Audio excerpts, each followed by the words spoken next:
Hi, my name is Jake, and I am a deadbeat dad.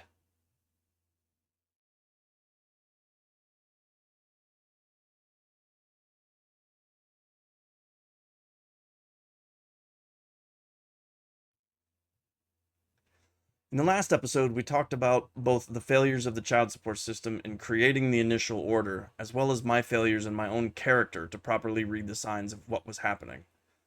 As a result, I was left with a child support order stating I needed to pay $1,700 a month plus $400 in back payments, which I could in no way afford to pay.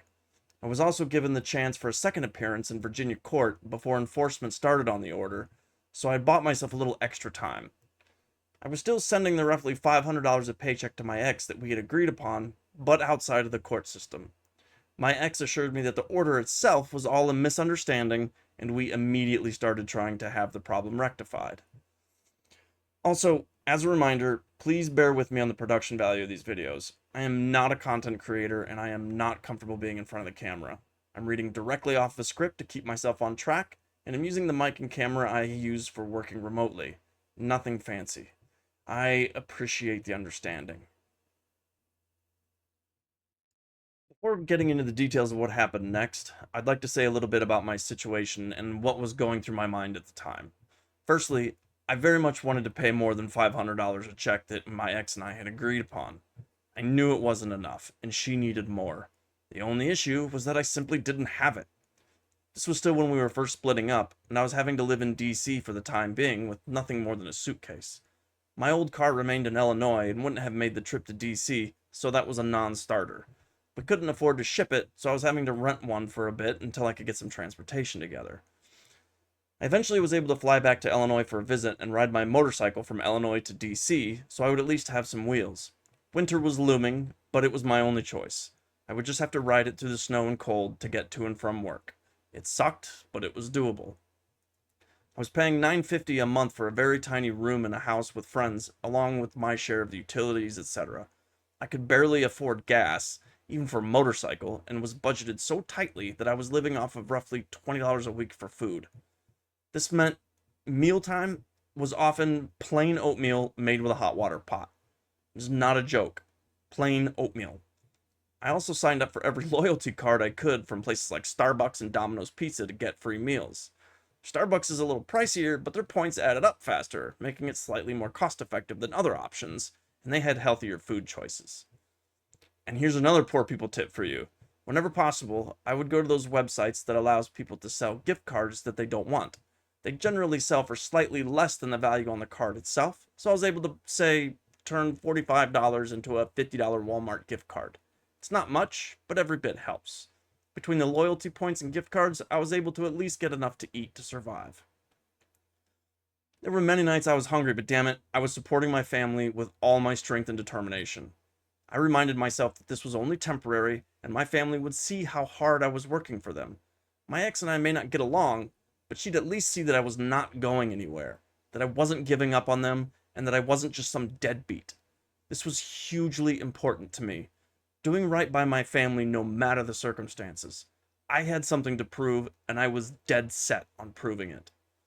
Now, with that being said, let's talk about what was happening with the child support case and the next round of things to go catastrophically wrong. Together, my ex and I were frantically contacting child support services in our respective states, her in Illinois and me in Virginia. We were both very new to the system and still didn't fully understand the process. Child support services in Virginia told me that there was nothing they could do unless Illinois sent official documentation that the order be stopped. Relaying this info to my ex, she had Illinois Support Services draft up an official memo stating that the enforcement be halted. My ex told me that the state of Illinois had incorrectly informed her that if she had the order fully rescinded, then she would lose the opportunity to collect child support at any point in the future. This is not at all true, but at the time I, and possibly her, believed it.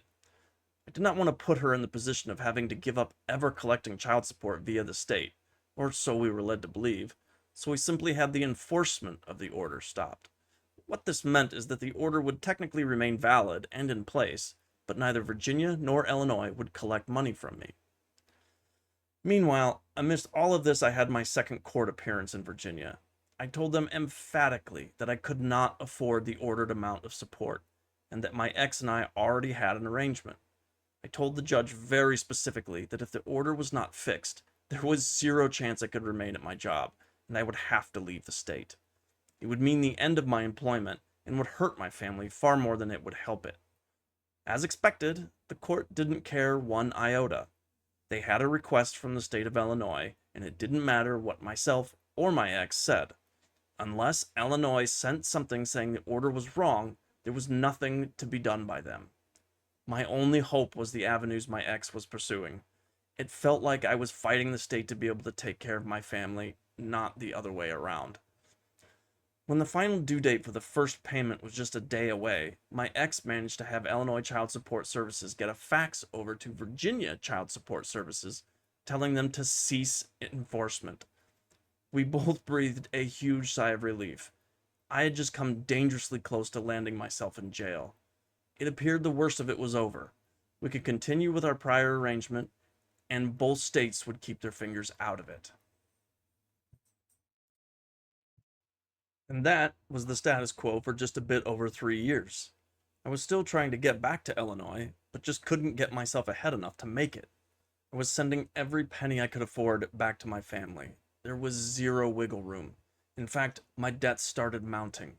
I was at least able to buy a cheap car and move into a small apartment, but the cost of living was just too high. It was at this point that the electricity was being turned off for sometimes as long as a week, and I was trying to busk with my guitar in Old Town for extra money. Overall, the first year I sent her just over $16,000. Second year, over 15 grand.